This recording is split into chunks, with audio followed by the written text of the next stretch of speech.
सभी चाइना की आदतों से पूरी तरह वाकिफ हैं कि किस तरह चाइना लगातार भारत को नीचा दिखाते हुए आ रहा है, क्योंकि जब से भारत और चाइना की लड़ाई ने जोर पकड़ा है तब से दोनों ही देश एक दूसरे को आर्थिक, सामाजिक और राजनीतिक नुकसान पहुंचाने में लगे हैं। चाइना और भारत दोनों एक दूसरे के नुकसान का हिसाब लगा रहे हैं और उसी को देखकर अपने कदम भी आगे बढ़ा रहे हैं कि अगर युद्ध हुआ तो किसका पलड़ा ज्यादा भारी होगा।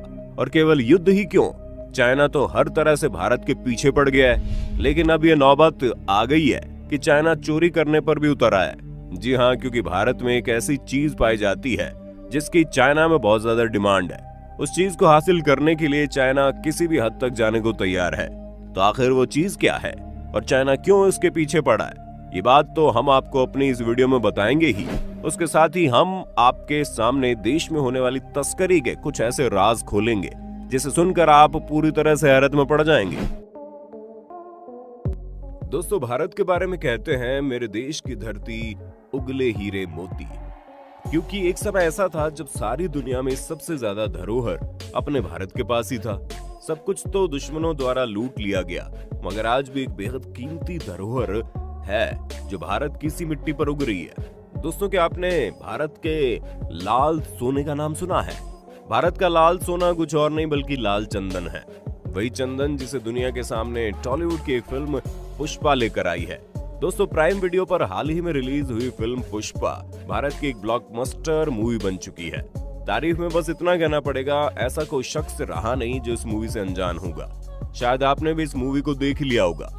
मगर दोस्तों, अगर आपने अभी तक नहीं देखी है तो आपको बता दे, पुष्पा फिल्म लाल चंदन के इर्द गिर्द घूमती है। इस मूवी को देखने के बाद आप समझ जाएंगे लाल चंदन को लेकर कितने जद्दोजहद किए जाते हैं। लाल चंदन को रक्त चंदन भी कहते हैं। रक्त चंदन कहने के पीछे वजह यह है कि इस लाल चंदन के चक्कर में आज तक न जाने कितने ही रक्त बह चुके हैं। दोस्तों, लाल चंदन दुनिया में सिर्फ और सिर्फ भारतवर्ष में ही पाया जाता है। ये दुनिया का सबसे कीमती लकड़ी है। दोस्तों, आप इमेजिन कीजिए इसकी कीमत क्या हो सकती है।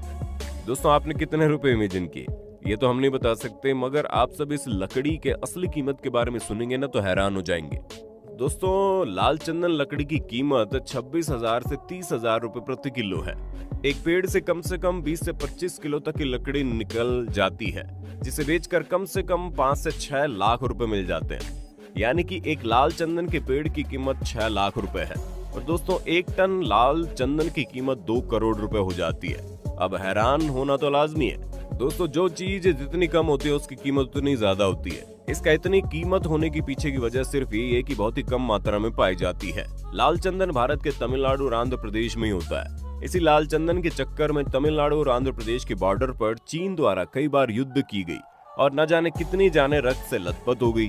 चीन, जिसे दुनिया भर ने अपना दुश्मन घोषित कर दिया है, वो भारत के पीछे आज से नहीं बल्कि सदियों से घात लगाए बैठा है। भारत में पाए जाने वाली लाल सोने के बारे में जैसे ही चीन को पता चला, उसने न जाने कितनी ही साजिशों के द्वारा उसे पाने की कोशिश की, लेकिन आज तक इसे पाने के लिए बेकरार रहता है। दोस्तों, आपके मन में खूब सारे सवाल उठ रहे होंगे कि आखिर इस लाल चंदन में ऐसा क्या है, आखिर इससे किस काम के लिए इस्तेमाल किया जाता है, आखिर क्यों चीन इसके पीछे पड़ा है। तो दोस्तों, आज आपके इन सभी सवालों का जवाब हम इस वीडियो में देंगे। आज आपको लाल चंदन से जुड़ी हर एक छोटी से छोटी बात पता चल जाएगी, ताकि अगली बार जब आप लाल चंदन के बारे में सुने तो आप इसकी पूरी कथा खोल बैठें। तो चलिए शुरू करते हैं। दोस्तों, जैसा कि मैंने आपको बताया, लाल चंदन भारत के 2 राज्यों आंध्र प्रदेश और तमिलनाडु में उगता है। वहाँ भी हर जगह नहीं, सिर्फ और सिर्फ 4 जिलों में प्रचुर मात्रा में होता है। चित्तूर, कडप्पा, कुर्नूल और नेल्लोर में फैले शेषाचलम की पहाड़ी में। इस बात से आप इसके खास होने की वजह समझ सकते हैं। दोस्तों, इस पेड़ की एवरेज हाइट 8 से 11 मीटर होती है। पूरे विश्व में चंदन की 16 प्रजातियां हैं, जिसमें सेंथुलम एल्बम प्रजातियां सबसे सुगंधित और औषधि युक्त मानी गई है। रक्त चंदन का साइंटिफिक नाम टेरोकार्पस सेंटनस है। इसकी लकड़ी लाल होती है। इसमें सफेद चंदन की तरह कोई खुशबू नहीं होती।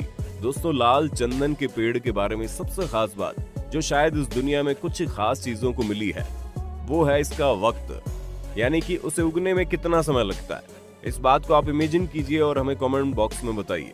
आप सोच रहे होंगे इतनी कीमती है तो शायद 5-10 साल में या 15 साल में उग जाता होगा, मगर दोस्तों आपको बता दें इसकी खेती करने में पूरे 30 साल का समय लगता है। और अगर इसे जैविक खेती का तरीका अपना कर लगाया जा रहा है तो शायद 15 साल में इसकी उपजता हो जाती है।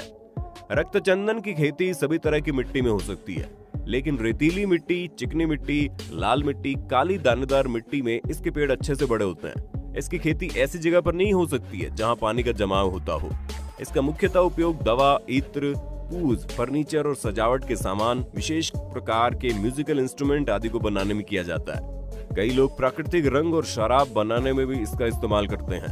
दोस्तों, लाल चंदन से कई तरह की दवाइयां बनाई जाती है और उसमें लाल चंदन के पाउडर जिससे स्किन एलर्जी जैसे कि एक्जिमा, सूजन, जलन का इलाज हो सकता है। कहते हैं एक्जिमा के मरीज कुछ और खुजली हो और उसमें लाल चंदन के पाउडर को कपूर के साथ पेस्ट बनाकर लगा दिया जाए तो मिनटों में उसे ठीक कर देती है और ये चमत्कारी आराम पहुंचाती है। और दोस्तों, जैसे कि सफेद चंदन का लेप हम सबके चेहरे पर निखार ला सकता है, उसी प्रकार से लाल चंदन का लेप भी हमारे चेहरे की खूबसूरती को बढ़ा देता है। इसके इस्तेमाल से कील मुहासे भी ठीक हो जाते हैं, इसलिए लाल चंदन और भी ज्यादा डिमांड में रहता है। अमेरिका के says journal of breast cancer basic and clinical research के मुताबिक बिहार के वैज्ञानिकों द्वारा रक्त चंदन पर किए गए शोध की तारीफ की गई।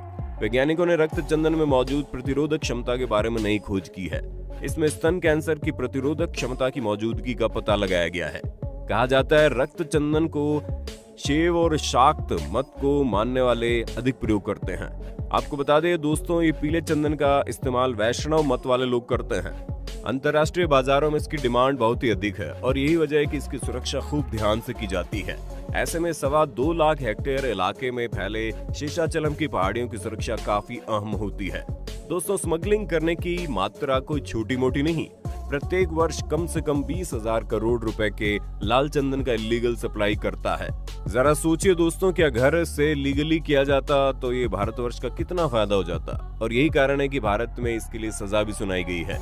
कोई भी अगर लाल चंदन की तस्करी करते हुए पकड़ा जाए तो उसे 11 साल की सजा सुनाई जाएगी।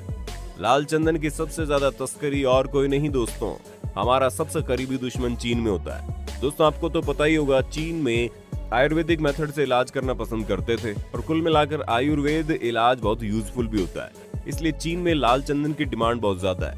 सिर्फ चीन ही नहीं, जापान, मंगोलिया में भी लोग लाल चंदन से कई तरह की दवाइयां बनाते हैं जिससे कई तरह की बीमारियों के इलाज होते हैं। इन दवाइयों की रेसिपी को तो कोई नहीं जानता, मगर चीन और जापान में लोग इसका इस्तेमाल करना बखूबी